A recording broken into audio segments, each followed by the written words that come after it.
Salut Internet. Malian, Malika Mangando. Malian, ko dugu blako san lada wuli. Tiens. Nga dugum lada kira galon tike kalabancia nganamu dingani shani janfa kani namara. Malian o lada ambo wuli pia kan sigo dugu la here bishi avec le. O chete mu se kan balola, o muso te mu se kan balola. Chawoche ni yo krobo. Ambi kor shenkeli. Flana côté gauche par terre iboke. Ibe serege, ibe kana, ibe koro, ibe pangamu chamake an no fe ante se danga kila. Ibe wuli mamna ka on na je o basoro antara amena iba on soro nyefe. Malian anyo fo amese ngo fo. Maliko la nanyi soro ala. Nanyi soro na chawoche teketa. Amba yirila faso amana iga konemnela wa amana i musuka konemnela wa itate surake wa ifachente surake amba yira i musula amba yira iga kabila la amba yira i sinyona amba yira malien bela ko faso denjugudi faso chilade nambara todi kalabanchi sentegeje amba yira malila ya ngo ante do cheka kalo kana ante do cheka naga kana ni ba faso joka fo iba fo ni ta fo ibi damne ni mi damne ni ko kibe faso jeun namara ambe do ikanki labo ki di malion ka do ye din faso mi ya aramaje qualité faso de me kaira malion maliga mangando malion ne ya fo ina ngonu kelengene be muko wa mbusoro di mena chedo dauma aka dono asoro anka ngapuma ubi amma ngapuma malion amena sigidia kanunu lajeria uga faso nchi shu ani kle kadi amawa ogma anjore mu faso kola ogma na ambore denju memuna wolo ankofe kolo bina seku jigida fawreka malion ata fo nunu nyana kuga chen fanya na donia muna ute songa chen nunu fanya na di munkele na ute songa chen fanya na nga ambe bega konti regle chawoche iye mali boga anfele bi boti bi ki sama ibosema ki fufu ki kurunto bamago bega tike la bega yelela ni amake abena dono asoro anfele mu Glogi bacha me fe otala, samara bacha me fe otala, kulusi baga cha ibolo otala, imuso ga cha oga otala, ide cha man bi fe otala, alno asro an arme betu ide ngo ku garder otala. Nanyi sro ambi magosa. Nanyi sro ambi sama candidat réseaux sociaux ka. Malien ga don i adama de qualité face de me. Ye malien qualité face de me, ye gen face de me. Kaira malien na. Malion anga nyogona me kane dugum la dakira panta kira danga dien dugum la dakira soro kira waso ani yira yira dugum la dakira zoya ni faso din juguya o kira barada dugum la dakira kata sugula kata kolosi chamasa kata bafla jamosa kata bazen bausa holu do galala ki parno e kani yereke réseaux sociaux sans fait ke e mo bay Malion dugum la dakira ni ma salam alaikum fo ite islamé dugum la dakira na mi pari iba fo ko arabu ke jole fle salam alaikum Malion ete jate ke e malien ke e islamé ke e mo nyman ke bisika ke mo sebe dugum la dakira karamo wajul gala de o mori dugum la dakira zigir dala de o zigir dala dugum la dakira président de député président ministre de fournisseur commerçant dugum la dakira député de escroc fana visa coxer dugum la dakira maire de le plus grand mal éduqué impoli du quartier dugum la dakira telu fulon wajul gala oluko ko yala matik mo yo ko to kata barake kana de olu sigelema oluko odumpa ute mo lade dugum la dakira la femme du directeur est la plus grande arrogante la dame de fer la plus grande farouette dans les soumou ate mo boya ate suraga mo boya konche directeur malien dugum la dakira zone de zoe fana kalamanchi de o politique de o politique fantan de o fantan ne ba awni nga o lada o sira wuli wa o mase wuli anga nyon jabiola ambo fayna ka wo wuli aba yala ka wuni muna ne o de fayna nga kana nyini na bene nyini soro rotele ay kan ma safa amana chani mu jole glogi takana samra kasina kulchim ba fato jula pogo afana ndo fiaba do fra arabe do fra ayo mine o de malika la force invisible o ko fe choche be nyini ntale la billahi bi magosa awni nga munu ya ese mu borala ku go nya fayna wante jiri mo fe ngana nyini soro rotele tanya masunu musanfe ni ba soro kan dia kan te kana nyini ina nyini muna mini mu che mega mu fi ngi gore la me ni chando boy ka foko galonu abana o de bene na nyonche me nyini mu ni choche nyini bi ka ko fe bitanye ni choche nyini bi ka ko bitanye mina baram do ko abelay ne matuma aw fe flore ne fie obe para protini bo fra bela facebook me kele flore na ni choche nyini ni ko fe bitako bitanye ni choche nyini ni mi ye buda fie ka fuma tu Mayo le afona nkalela choche mana nyini ni ko fe na botala na korotala ni sijele lotala anu asro iga buyani kilo ga buyani ni ndim ko si billahi mbi yereke ala danma war kote tanu kote na ga wari ata ne mago bala mega mu fana ore la me ni tiente do ga boka foko tiente ni ne ko yini ko ni doya pour saisir la justice je viendrai devant le juge pour m'exprimer o ga gelewa ata do kote invisible ko fani mu jalendo ara kan convoquer non convoquer c'est ça je viendrai avec toutes mes preuves vous allez voir qui je suis o mun kalo kay ko ti ba anga jamana la ko te se ga fayina ay tiraria ay alaria ala ya angla zone mu kalabanchi mu fato tianu avec groupe organisé avec clan organisé ka moga faso ci abok ma fayna avec yala ka ba nyini muna ba nyini mube ka fayna ka wore la me escrocs des balles illettrés des balles vauriens des escrocs faits avec ce ka ba manipuler tout nya anyo fayna woni génération te manipuler c'est chiffre ate manipuler mo chiffre nyo balé pepe ayo ja ante manipuler amoja ante manipuler manipulation c'est terminé on est côté malion nyele lawo malion ya de mo me ka fo tiendo ni choche nyini di ko fe malion me sara choche mana nyini ko fe ni mali bu boka dafnya fe ni mali bu dafnya fe aka fo ma to nya modi ni choche traite nyini ko fe ni mali bu dafnya ka aka fo ma tu nana nyini ko fe de nana nyini ko fe mo me ka fa ori la me angate me angata ngachufe malion nere kote no bandi mutumbia ngome doiga skila bokira maliona ni te foye kalabanchi foto chilako nere kote ni ga ya fatiri musofe imaso okma mena yirila mun kama nyo finyana malion nunu e ala nunu me ga oke bagane nunu bolo kanye bagane kanye gemgal fitinu de des enfants de maternelle anke foye do amakala wa anke shona kala olu de ba beno olu kan wusi ankane ga abe yale amekla ni nakmamna abokle on va tous vous éduquer un par un anti tout ça ante mosoto ni bi façon joyike ni te façon joyike ni soika namara diga kalabanchi ala ande yira maliona iya faso dunjigu qualité mu malion banyo duya akelen tere uga kilane do nyona chamoni do awula mede muso ni fele jobaw law aw kanga aw sigi kaw miriri aw be son nu ga wa duchi mana kula aw be son nu na ga tiena aw baw na muso na balmo bla nyona mana kula aw be ka karamo fe karamo ba fa na ke babi ki nyini ki ba subay ki ba muso be ki nyini ki ba muso ti fe ko wa ki che fele ki fe ko abe fe do akona mu ma to abe ki fe aw wala chenu malion aw wallahi ni chen banyo duya ka fo walde ma ka ba subay e ben sam presse e ga chen fo e wallahi e ga chen fo banyo duya ka fo walde ma ka balmo muso be ga nyini e wallahi e chen fo muso nuri joli ya fo awena ko balo muso ya juye ka balo muso be ga aw nyanyini ka ga tache aw wallahi ni chen me wajulu ka ben bedo muno te fuifo wajulu ka be wajulu la dongo ubu jama ka fembe la foni o te sebal muna ta jama muru la ka fo kutika chen fo moye aw ni ala na tache ala ma dimisi to aga ma jala ka shini ko do ka lahara ko do ka kala ka ye ko shini ke e balo fo ke samu ga sambisa ke bo ko do malion nuko ti problem fo tala ala tubulu ako ko guno ko be ala de boto na awre kala fo ko fere be guno do o be guno jume do mutemala kulu o be so go do mum la ga shini aw so go do ni dalu jume awre ala ya ubi aw ya ala dere du wala safia ga abe danima aw ke malion blo fotuni adaini wajulu gelaw aw ma donga fo ko ni na beredu aw ma donga fo ko nunu be ga malion tache ko nunu be ga malion bla nyona ko nunu be ga duchi ubi ga dewni fo bla nyona ubi ga dewni bo bla nyona ubi ga dewni balmo bla nyona aw modo muna nunu be ko sita kusigi ka mo bla nyona aw ga duchi kame me baligu me mun deba ko te gos billahi ni kala ni yere la billahi ebe kan arda towi malion baligu la me muso be baligu wele ko baligu ga nyawluma baligu ba folo nyana ko no bay subray muso era bayre o tere depuis o ga tani sambisa ko mawi me baligu ya ala me ka fo ko bay subray banjugu be kila muso wera nyini tuguni muso de ba fa na ko banjugu nyema iga furage banjugu ba fo o nyana ko o bala muso de bo ko juya ko bala muso de kele ngo debali aw wallahi ni tika mo duchi na malion fana ko ka serebe bako aya ko la me amekla segana amena komati amekla na juger اللهم إنا نستغفرك ونستهديك. السلام عليكم. وعليكم السلام. ساجو. نعم. انت لا استاذ. لا. انت ميجا فين مجا منين؟ نفنك ماكي ما هو. اوكي. No, nala sona mai akilla tige yami. Ambe ngaketa okay. Allah taala sona ma alabi boshi jugula. Nala makira sona ma. Ye ngata chena jugia be de. No jugia be ko sebe de jugia be ko sebe de yoro jaunte kwa jugia yoro surunde do. Jugia yoro surunde be ka kola ko sebe de. Allah sonna abi no ya Allah sonna ma wallahi ala bi do inuche. Allah sonna ma. Me ambantija. Awo. Ambe la bedo ke ambe sarakati do bokwa. Awo, je suis prêt wallahi. Sarakati comme sarakati ni fanga be ko mo yere la. Jeli ma fendo ka bo akera mishi akera sakai. Ni fanga be ko ana ambo sarakati.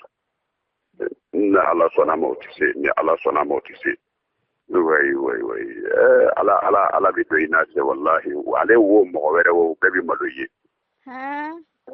Wallahi ala ba be maloye kelen. Wala ambe mishingiri na wo de kain ko sebe. Me o kan abe joli ma. Iba fonya na wallahi ni ndo. Bahi. Donc ale ko ni na mishi vitamina nyuma abidamina an fe no wa bi wolo la be wa bi sheki be wa kene be ni sebe fu ambo tangini donc be minge be nanye sarakati mbo taka do be mbo sigi ye quoi awo maintenant no sigira shuda ha do quoi shuda hawo awo shuda ga de do daga mindo sadere parce que ibamuse be ka temu kila awo avec la thème sera des faits quoi. Maintenant nous c'est la chouda do quoi. Chouda hawo. Chouda de do daga mindo ça dire parce que il va muso ende ka thème non kila avec la thème sera des faits quoi. Subaya par exemple sorceria quoi. Avec la thème sera des faits. Allah sera des faits. Donc on peut faire des fois na fo jodo bambulo alhamdulillah ni ya le ko nke ka ban o sira façon de nous aller do mo were do aspect mana fa bina din da kada tigila amalulenga na kana ya fanyili yere ba ko fe Allahu akbar donc on peut faire des fois n'a fɔ jɔ dɔ b'an bolo donc an bɛ fɛn min kɛ fo an ka n'a fɔ jɔ dɔ b'an bolo donc an bɛ fɛn min kɛ fo an ka n'a fɔ jɔ dɔ b'an bolo n'a fɔ jɔ dɔ b'an bolo n'a fɔ jɔ dɔ b'an bolo awɔ alhamdulillah n'i y'ale kɔni kɛ ka ban an yɛrɛ lɛbu diɲɛ bɛ bɔ a kalama an bɛ o daga in labɛn malien bon aw yɛrɛ ka aw sigi aw kɔni imaginer quoi ni ɲɔgɔn manamana kan bɛ dugu jɔ wa est ce que ni ɲɔgɔn kalo kan bɛ jamana in kɔnɔ wa est ce que ni ɲɔgɔn kalo kan bɛ faso jɔ wa ko a ka baara kɛ ka balo aw bɛ fɛ ka dɔnni nɛgɛ ka balo olu la malien aw bɛ k'a fɔ ninnu de ma ko ninnu de mɔgɔbaw ye ko ninnu de ye wajulikɛlaw ye ko ninnu de ye silamɛw ye ko ninnu ni an ɲɛ bɛ ninnu na dɛ ko ninnu de ye mali jɔsenw ye aw ni ala cɛ aw bɛ ka tiɲɛ fɔ aw walayi nin ye tiɲɛ nin bɛ ka mun kɛ nin ye tiɲɛ malien muso de ye banjugu wele ko n bɛ fɛ i ka n dɛmɛ ko n bɛ baara la ko nka cɛ ti n bolo den ti n bolo ko nka ko n bɛ sogo dɔw kɛ fɛnɛ ko sogo bizarre de don ko sogo bizarre ninnu ça concerne sa maman ko mais k'a bɛ to ka n'a ma sogo la nacogo dɔw la ko o nacogo ninnu tɛ k'ale ja banjugu ma fila kɛ koyi banjugu veut créer la panique chez la femme banjugu ko muso ma ko muso ba ye suba ye ko wa ko jɔ dɔ b'ale bolo ko ale bɛna muso ba minɛ n'o ye jɔ la malien a ye banjugu yɛrɛ lamɛn malien nin bɛ ɲɛfɔ cogo di jamana in kɔnɔ nin bɛ ɲɛfɔ cogo di mais depuis diɲɛ ka di an bɛ nin na fo diɲɛ ka go an bɛ nin na fo bi an bɛ nin na mais cɛ da tɛ se ka maga kuma la n'u b'i nɛni n'u b'i fa ni k'i ba ni k'i dɔgɔya malien nin ye tiɲɛ nin ye tiɲɛ aw ni ala na kira cɛ silamɛya ye nin fɔ aw ni ala na kira cɛ aw ye silamɛya ye minnu na aw walayi olu bɛ ka kɛ tan aw ye silamɛya ye minnu na olu bɛ ka kɛ tan wa mais nin ye mun ye e bɛ se ka sini dɔn ka kunu dɔn cogo jumɛn o ma e ye den fasuguya jumɛn e ye den qualité fasuguya jumɛn o ma e bɔra sanfɛ ka cun de yan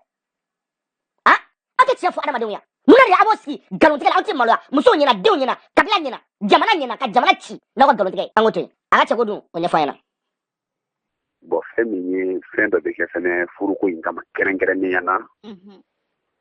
bon n ko n b'i ɲininka n'a y'a sɔrɔla mɔgɔ dɔ ka di i yɛrɛ ye kɛrɛnkɛrɛnnenya na ni an bɛ se k'a kɛ o tigilamɔgɔ tɔgɔ la walima n'an k'a kɛ dɔrɔn ala yɛrɛ ka na ni ɲuman dɔ ye ala kana ni ɲuman dɔ ye awɔ donc an bɛ fɛn dɔ labɛn o fɛnɛ kama kɛrɛnkɛrɛnnenya na an tɛ mɔgɔ tɔgɔ k'a la awɔ an b'o labɛn n b'o fɛnɛ ci i ma donc a sabanan kɔni ye min ye donc o ye ala bɛ se ka dɔ fara i yɛrɛ ka koɲɛw ka cogoya min na awɔ parce que mɔgɔ jugulamɔgɔ n'a wulili nɔfɛ n'a dɛsɛra ka i mago sa awɔ a bɛ fɛn wɛrɛ ɲini min kɛ mago sa fɛnɛ ye o ye tiɲɛ parce que o kɔrɔ ye n'i mago dilanna n'a y'i ni yɛrɛ sɔrɔ o kumana i mago sara dɛ Allahu akbar parce que o kɔrɔ ye n'i mago dilanna n'a y'i ni yɛrɛ sɔrɔ o kumana i mago sara dɛ parce que o kɔrɔ ye n'i mago dilanna n'a y'i ni yɛrɛ sɔrɔ o kumana i mago sara dɛ parce que o kɔrɔ ye n'i mago dilanna n'a y'i ni yɛrɛ sɔrɔ o kumana i mago sara dɛ Allahu akbar Allahu akbar Allahu akbar ni aw yɛrɛ ye nin mɛn aw bɛ sin k'a faamu ten ko nin manipulation in nin ma anw ka société la depuis des années ce sont les techniques de manipulation qu'on appelle créer des faux problèmes dans l'inconscience des patients puis offrir la solution pour jouer le prophète aw yɛrɛ ka jateminɛ dɛ le problème réaction solution nin manipulation y'o de ye i bɛ kuma f'a ye dɔrɔn a bɛ se k'i la paniquer ka problème ba kelen i kunkolo la ten k'a fɔ k'i bɛ sa sini ou bien i bɛna sa ou bien a bɛ n'i faga donc e hakili tɛ foyi ye dɔrɔn ka girin a problème ɲɛnabɔ dɛ n bɛ wari d'i ma maliyɛnw ninnu b'an bolo tan ni jamana in kɔnɔ u bɛ k'an mago sa quoi u bɛ k'an balimaw mago sa u bɛ k'an balimamusow mago sa u bɛ ka u n'u somɔgɔw bɛɛ bila ɲɔgɔn na banjugu malikan mankan don e walayi e tiɲɛ fɔ e walayi e tiɲɛ fɔ e ye tiɲɛ fɔ yan maliyɛnw ni ɲɔgɔn delila k'a fɔ aw ɲɔgɔn joli ye musow ne na aw don malika moriw ye ni ɲɔgɔn joli fɔ aw ye a ma deli k'a fɔ bɛɛ ye wa ni ɲɔgɔn kelen ma deli k'a fɔ aw bɛɛ ye wa depuis o yɔrɔ la a t'aw sigi k'aw miiri a t'a dɔn k'a fɔ nin tɛ tiɲɛ aw bɛ tila ka boli ka taa mori ninnu nɔfɛ ka taa ka wari ci u tɛgɛ e cɛw fana tɛ sabali sa aw tɛ sabali an bɛ k'a yɛrɛ faga kuma la an bɛ k'a yɛrɛ faga kɛlɛ la ka ko bɛɛ kɛ hali bi aw bɛ tila ka tugu ninnu kɔ ka taa ka wari di ninnu ma o tuma baara foyi t'a ka wari la ni ninnu tɛ yan ti taa ka wari la dɛ u tɛ d'aw ma u bɛ tila ka kulonkɛ k'aw la ka tila ka aw n'aw fa n'aw ba n'aw balimaw bila ɲɔgɔn na aw tɛ sabali dɔɔni banjugu a tɔ ɲɛfɔ n ɲɛna voilà donc voilà an bɛ nin fɛn saba in bɛɛ lajɛlen tugu ɲɔgɔn na ayi den bɛ sɔrɔ den bɛ sɔrɔ ni ala sɔnna ma den bɛ sɔrɔ parce que n y'a lajɛ den b'i bɔgɔ la quoi parce que n y'a lajɛ den b'i bɔgɔ la quoi parce que n y'a lajɛ den b'i bɔgɔ la quoi den min bɔgɔ la awɔ den b'i bɔgɔ la ala barika la den b'i bɔgɔ la den b'i bɔgɔ la et puis lolo yɛrɛ min b'i la i ka lolo ka ɲi kosɛbɛ yɛrɛ lolo ka ɲi kojugu yɛrɛ yɛrɛ a placement fɛnɛ ka ɲi kosɛbɛ kosɛbɛ den b'i bɔgɔ la et puis lolo yɛrɛ min b'i la i ka lolo ka ɲi kosɛbɛ yɛrɛ lolo ka ɲi kojugu yɛrɛ yɛrɛ a placement fɛnɛ ka ɲi kosɛbɛ kosɛbɛ den b'i bɔgɔ la et puis lolo yɛrɛ min b'i la i ka lolo ka ɲi kosɛbɛ yɛrɛ lolo ka ɲi kojugu yɛrɛ yɛrɛ a placement fɛnɛ ka ɲi kosɛbɛ kosɛbɛ placement fɛnɛ ka ɲi kosɛbɛ kosɛbɛ placement fɛnɛ ka ɲi kosɛbɛ kosɛbɛ a lolo placement ma ɲi dɛ a galaxy de placement ka ɲi a lolo placement ma ɲi dɛ a placenta de placement ka ɲi an bɛ étoile mun dɔn sa o ni dugukolo distance i b'o da dɔn banjugu depuis quand ta cɛ ye astronaute ate ambunya ata bunya kulo la kalafia ima fa lolo ikwa kalori eni ala na krache malion ai ni naisa ni tia ya ai abeka muso urle chumna ko étoile kan a étoile mai na galaxy kan ha muso ni nyonga jole be fa aye dongo do ko lolo kan est ce que aw de la kan karamo no fe o ga fa ko do lolo mai o te so alni ala yu sa o te so al yu do kan ku bon wallahi fo fiamo o te so abana tu fe nu ya o si ba fa ko be lolo kan lolo si taw si la ko mo mai o be sa ga amina ta de la ka fe ke lolo mai wa bidu ate la ka fe ke lolo mai wa jenaba edu alo dona muri ke ma fe ke fe lolo kan wa so ma ke ma fe ke fe lolo kan wa be lolo kan o se ka ke wa galano ka kafri nu lolo te mala jang be kan atambunya kulo la lafia awo mais lolo inde ka be kene kan kwa lolo inde kene ka kodugu awo kore mi karamu kene kan awo kore da fo yoro mo dugula mo mana wili ino fi wol ma inyi mana wili ino fe dron il lolo ye ka teli quoi ya e ni bara kera mo la abi mine ni lolo ni awo lolo bi ba fo adamade konter quoi awo lolo bi ba fo adamade konter quoi awo lolo bi ba fo adamade konter quoi awo boni atibi mo lolo bi kene ka hijabu de be ke kala kori awo ni ma hijabu kala i jugu mana wili no fe i soro ka teli ko ni bara nyuma ke mo atigila mo be se ka fenki ye mi ka chani ka sarai ne fleso mi ngono tanto wallahi sajo ne ma jo nyere Allahu akbar wadi ajo ka dia ala kama wallahi mbaka barake domi na wallahi al dereme keme ta bulo ka dia Allahu akbar o de ne ka sojo bi ka ke etaji Allahu akbar mobli fila jole fila dala ni ne ka dereme ke ta flash na Allahu akbar abe wali nguman don karamo yenin kenye honi na yenin kenye na hijita la ne ma woro de blaka tamaka Allahu akbar ne ka dereme kilin ta shila wallahi abe wali nguman don na ka yetali Allahu akbar ni ala sonama wa ala di bo ko fere kana joro foshila kana shi nyana kana dese ka dumuni ke ki fa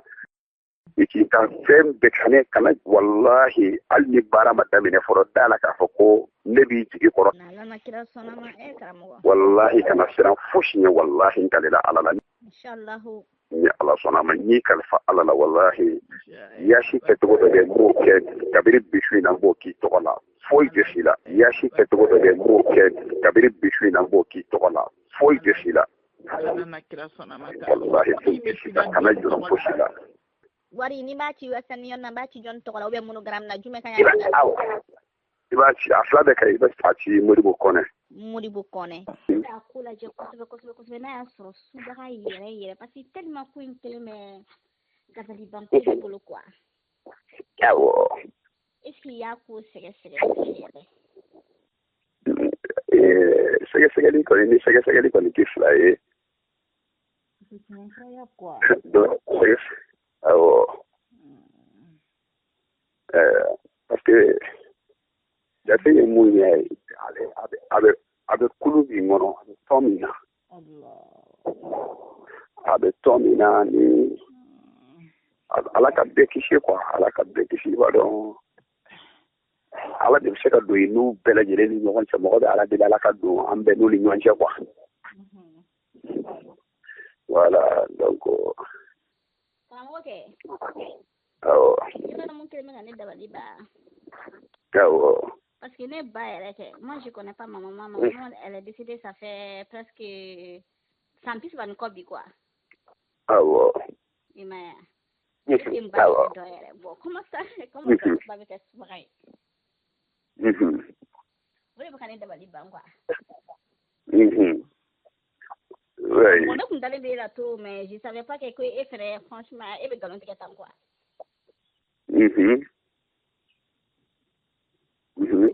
franchement karamo depuis quoi Allah karamo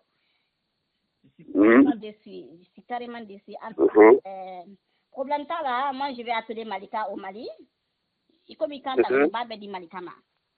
on fa be negen ta kam ko wari mine karamo ko franchement ni ibla na ité non wallahi ité non mais comme il kanta ba me internet il a droit de ko ka fone nyana karamo ko kambe kuma tele bile mais ne batte yafi mané yafi parce que moi je connais pas ma maman. Ma mère elle est décédée presque 35 aujourd'hui. Et vous connaissez pas Soubraï. iba kibene banne jona ne de emne ikana de banne jona ne de emne wala sisa karamko isarabe ala na kira bulu ni kunya ila ala ko de l'argent e ba ko ne bay suba de tem bay rek ti mana jemando ti di mama mele e sorcière mais ala bi sara e ne ba ma prontore e de ba ka pronto sisa na mi nyona o te kele bankan ambe nyona o te kele bankan na la kwa mena malika wole sa fo mali la mba benye fo malika nyana iba deme internet ila na kira sonama clip line ni ma me sinu ba me sinu nyana ngoni mo finyana akunde adria akunde vous êtes comme ça mais isarabe ala bulu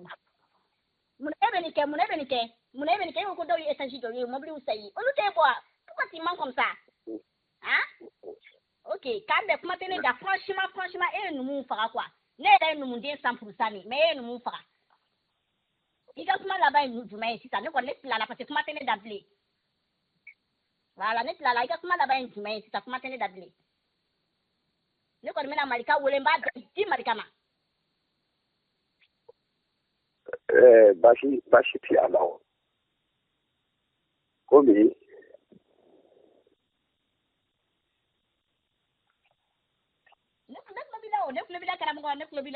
franchement je suis déçu je suis carrément déçu voilà il y a mal à me na dossier di malika aujourd'hui voilà ala yi misene ya na ne de fiye ala ma feti iraida timam ala ma feti iraida ala o iraida togodi ala bo iraida togodi e mune iraida ah ala mune ah ala yi misene ya na ne de fiye ala ma feti iraida timam ala ma feti iraida ala o iraida togodi ala bo iraida togodi e mune iraida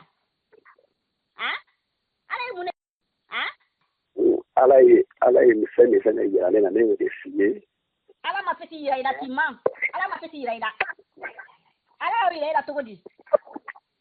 ala bo iraida togodi e mune iraida ah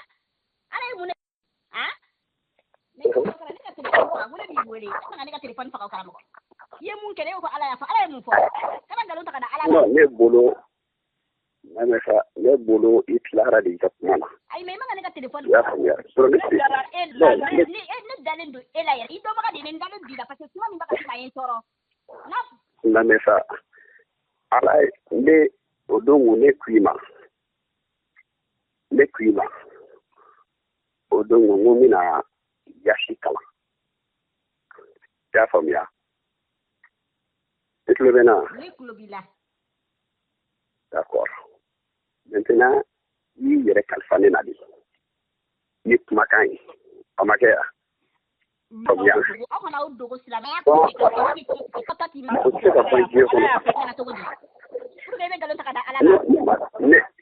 ala imu fo. Iko ko ala ya fo nyana tuka meti ya fo nyana ti. Ala imu fe nyana. No, no. Sabadi ne ba ne ma fi wala e fen fo ni. Ala di fen fo ki haji. Ala di fen fo ki haji. Ala di fen fo John du.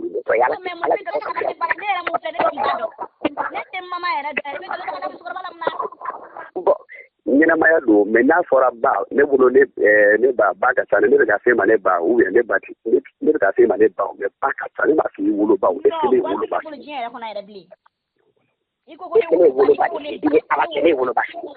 na me ni ala de che ni wolo ba fi ni ala che ni wolo ba le wolo ba no aisa na fora ba aisa ne ba tiɲɛ don sa jɛnɛ tigɛ don ala ka sini kɛnɛya da an ma tiɲɛ tɛ tiɲɛ bɛɛ n'a bangedon don kuranɛ ta yɛrɛ ne tɛ dɛ ne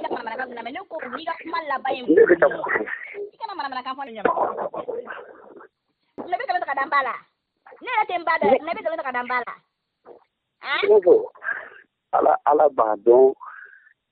ne bɛ ala barika da e tɛ koyi ne bi ala barika da ali ko ne ka wari fa ni ala ke ne bi fi fora ni ala la ye pri fo iko ko emla no yibe baraka ne joli ko no ko iko da ko ne nyana ko ni nyare mu dima ko te ye pri fo nyana bien très bien wallahi ne no mu ok ça kuma te akai mena malika wuri ka kambe ala ka ce ala ka ce ala ka ce kono kambe amaleko voilà malien awre kan ni ko in bela jaw nyakoro de ka ube mogo mirwati comme ça de ka fendo jo nyakoro ko ke ko baye ka soro foi fente e la banjugu fente musula ye fen dala ka kla ko o garantie ta kebo assuré jabu ya ega mata ka tiba fo kebe se fena ka tiba fo comme si ere bela fembe bo o kan quoi o be se fena o ni assurance fasco de mais se muté mogo la ebo dola ni makla ko la rassurer ere kla ka mungola muso ni dron lu ga plan au ga plan ede o be ko de créer la ka kla ka au la rassurer quoi abana kuma bana fo iten ko fet ha ye muso bate shubaga million kelen ni no fe million kelen muso ba ere salindo o ma deli ka ba ere iko ma ko ba shubaga e banjugu mais marion ni ko yin antenne blatane les premières parties deuxième partie be troisième partie be me kla ka nambo dama amba chuko ba nyon fe ko ni ko yin amba si adana ko muna banjugu ni ke faka kunfoni na ma kunfoni ntatu wa banjugu te tawche ibe na mali konna la andi bo kan di réseau la kan di Facebook la kan di YouTube la marion ka don abe mo soro tukumna banjugu antatu tawche ibe nanti toy an ka toy agana joro no yere agana sira sa bilay agana sira malika ne sira sa sira ka ba o be ke ka boli ka ta uga ate so ka mo ga appel ta o ta ne ko fona client bien fona ba ka client appel ta sinon ambe don fo ko ne ka ta la bogana ayaw jamba la bo ama jamba la bo fona adabla ka tiyan fo mawi abe ni blawta baraki abe ni blawta seneje abe ni bla ka ta baraka wo sila ka balu o te balu ni na tuni mana jamana ko ka balu ne to o bana o te o mo so te ane mu to ni mana ko la jamana ko no ate aba nga jamana ci kan on ci kawla kan na fe foy ko me sira ko mo bay o te mo bay o te sira kan mo bay mana mo nunu kala ban ci nunu faso ci la jampan ci nunu te bandité comme ça aba nga jamana ci ka dama ate ko ci foy na o te an fa mu ci le ka la je o ti ka fe fama o lu le aba ci do ko ba ci ka fe fama ko ina an fa hare ko do aba ci do mu la ci ka fama ko ina ko kan dabla o te wajula to ngodo pour ka fa wajula la ina pour ka fa wajula ko awu ngan ko dabla o ganate abu toy mo ko wa ci la o ta mo ga duti ka mo ga na fu ci benyana o te fo abe sanga jamana ka yere soni nga jamana ka yere soni ni kunta ko na to je ate ci foy na bon comme automatiquement nga ci foy na bi on le wilale nga ci foy na ayon jafa nga be dans les générations ma te bon nga do ra de soro awu fa ka wara joy ate créa mati ate jabi no ya mati mariam ko nunu fato dindu nunu afale flawe na be zuci ayachi na mali ci ayachi anga la jana busekola o mateka ni tiaji mu mega dawye ka mune o mateka do o mateka mo muso ko do o mateka mo ko nyini ko nyadowa mariam muso ala de ibe doga ka tumune ku siri kula bo umonye do ulu mateka santa temene samu ka ko temene u be samela le santa samu ka nyese ulu muso ko do wa mu mega ko lu yara ulu mo don folo ulu mateka ko do ko mu temena ko faila ulu muso ko do wa ulu mateka ni sekela do todi ulu mateka ni bachela do todi ulu mateka ni fatela do todi mu mega ko yara la umonye do folo o mateka dagu na kila ta warti ni ntega alors ngame gore yawla apana ça c'est fini utemu sote sura tuni ko na fluche atemu sote sura tuni kakula ngola atemu sote sura tuni ko na bana fabla ngona ko na belmo bla ngona niyo bane pe ni mu hoye ni mu yo tisala ko o tisaka keni kafrin malion point kele fene be meno suliza hoye malion acho anga ko kele fo ago fene fam malion paji kele ndro ne be malika bolo apaji ni paji na ya jatem na paji na de paji fo ko fene be ka créer o te malika ire uwega ta fo ko tu de créer ka to ka ta publicité langolo kola ko ne bla ni gemena ni ntina foike mongo menye sera ne bo tikudo ne ka paji adai ni ndro ni ala